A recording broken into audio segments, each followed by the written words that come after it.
My pleasure to introduce our next speaker, Pedro Gomes. Many people know him here in this audience, and he will give us an update about recent performance developments in SU2. And the floor is yours, Pedro. Thank you, Daniel. So this will be a presentation on recent performance developments, and by recent, we're talking about year and a half. So this will cover some things that have been introduced before even the first SU2 conference.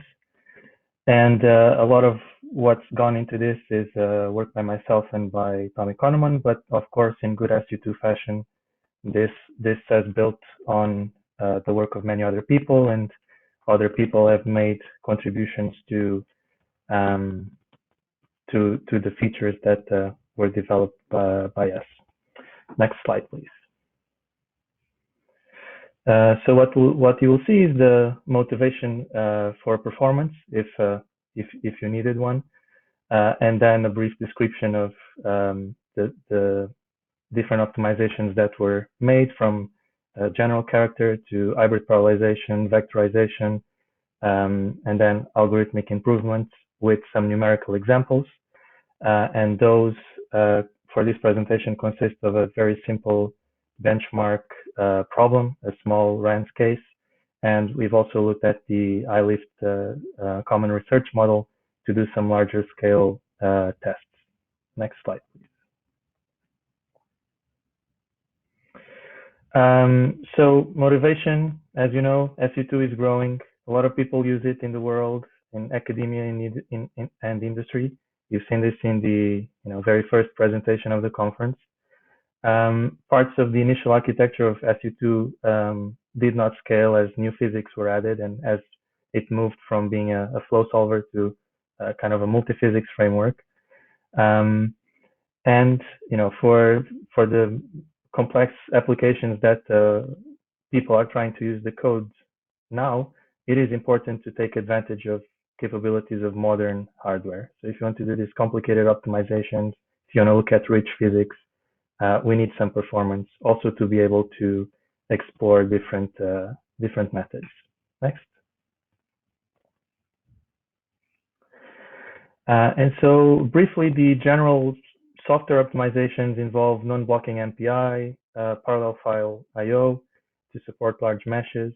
There was a complete refactoring of the storage layout of in SU2 to improve locality. There's mixed precision arithmetic to speed up the linear solvers and reduce their overhead in implicit schemes. And from this kind of general optimizations, we got about a 3.2 times speed up from version 6.2 to version 7.0.6. So this was the version that was out at the time of the first SU2 conference. Next. Also, part of that was, with that also came an hybrid parallel approach where we use MPI plus OpenMP within each rank. And this allows better load balance and better scalability of some algorithms, and also some reduced overhead in communication, which is good for certain types of networks. And you see, for example, that even a relatively large problem like the iLift common research model benefits from this hybrid parallel approach, where when you have one MPI rank per NUMA node, you tend to get the best performance. This depends, of course, on the system, but for this case, we see a 20% speed up.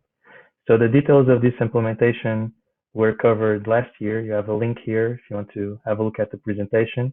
And the news for this year is that there is more coverage. So there's coverage also for the incompressible solver, and AD is also coming. So stay tuned for a presentation for tomorrow's presentation by Johannes. Next.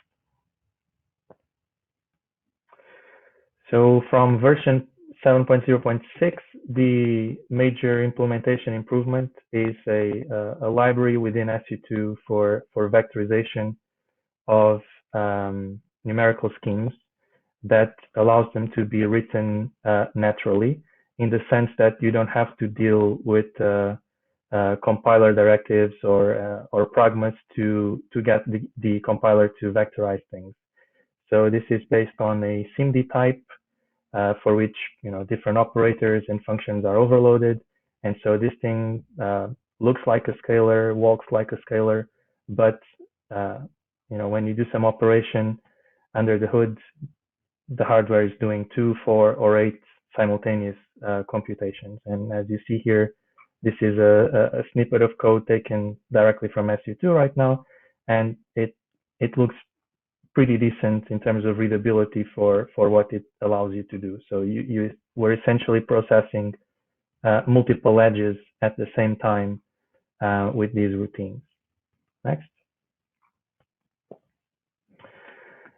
So with this, we have, this requires you, of course, to compile SU2 from source to the specified architecture you are running on. And for the benchmark problem we're using here, you get around a 44% speed up with AVX2, which pretty much every cluster has, and you get 70% speed up with AVX 512. And keeping in mind that this targets only the numerical schemes, so convective and viscous fluxes, this is a very reasonable speed up because we're only targeting a very specific area of the code that, for this case, went from taking more than half of the time to being, playing a secondary role in the total solution time. This doesn't have full coverage yet, of course. It's only for compressible schemes, and for that we can only use row, where you need to specify use vectorization equal yes on your config file, and it's always on for centered schemes of the compressible solver, of course. And you don't have to do anything to use it, but to take best advantage, you need to compile to the right architecture, and the documentation on the website covers how to do this. Next. So if you want to look at more details, you can see the pull request where this was first introduced. This, of course, required convective and viscous fluxes to be completely rewritten to take complete advantage of this SIMD type. So essentially, you cannot really use heap allocation, or you cannot use polymorphism, and you get the most benefit if you fuse this. If you fuse the convective and viscous flux computations, which also has a side effect for the discrete adjoint in reducing the memory usage by around 20%. And so when we're using this new rewritten numerical schemes, we are basically creating different combinations of the convective part with the viscous part. So we create schemes for the row scheme with viscous terms or without viscous terms, and also for either 2D or 3D. So we cover all these combinations to make sure that everything is as efficient as possible within the constraints of you being able to understand the code.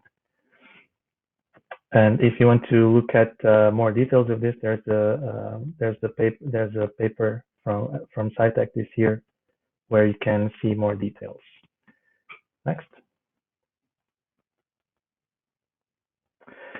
There were, of course, also a lot of algorithmic improvements in the form of reliability checks for reconstructed states, automatic under relaxation, which is quite important in the initial stages of convergence. And then there's automatic CFL adaptation based on this automatic under relaxation, and also on the convergence of the linear solver. And as you've heard from other talks, this makes also a sizable improvement in the performance of the code. Next. So some numerical examples. As we've done this optimizations, we kept an eye on typical benchmark problems.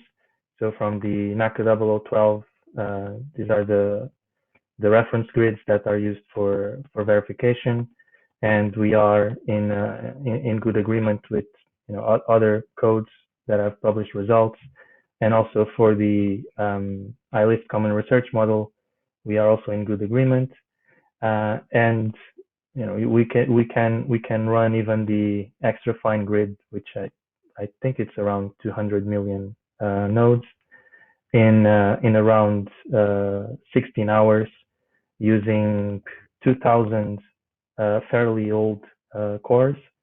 So you'll probably get much better time using new hardware. Next. So some of the latest improvements that you have in the current release version, there's an initial implementation of a Newton-Krylov approach for primal problems. So the plot you see here is the comparison in convergence versus the actual wall time, and you see a decent speed up for this type of challenging problem like the iList CRM, where you see large regions of separated flow. And so for these types of challenging problems, this is already being useful. And of course, for optimization problems where you don't want your intermediate designs to diverge and cause the optimization to stall. So you can see details of how to set up the code to run with this Newton-Krylov approach in this file that is distributed with the code. Next. And along the same lines, we also have a Krylov approach for discrete adjoint problems. So instead of just using the fixed point approach, we have Krylov acceleration on top of it using GMRes. And if you want to, and this makes an even bigger difference than for primal problems. So for going back to the iList Common Research Model, I doubt that you would find settings that would make it converge with just a fixed point approach, but with this with the Krylov approach, you get it to converge in a reasonable number of iterations and in less time than the primal problem. So if you want to use this, there's some recommended settings here. The only caveat is that you have to use the multi-zone driver. Even if you have to set up a multi-zone problem, even though it will have only one zone, and then you just follow this kind of guidelines, and it should help with pretty much whatever you're doing. Next.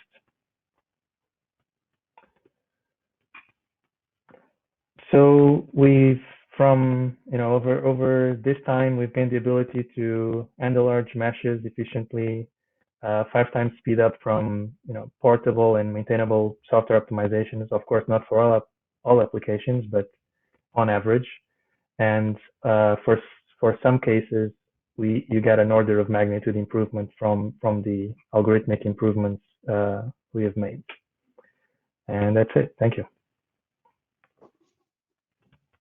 Thank you, Pedro, for your great talk, and also thank you to the other authors. I think this work is not always very glamorous, but the community benefits a lot by these improvements, and we appreciate your work very much.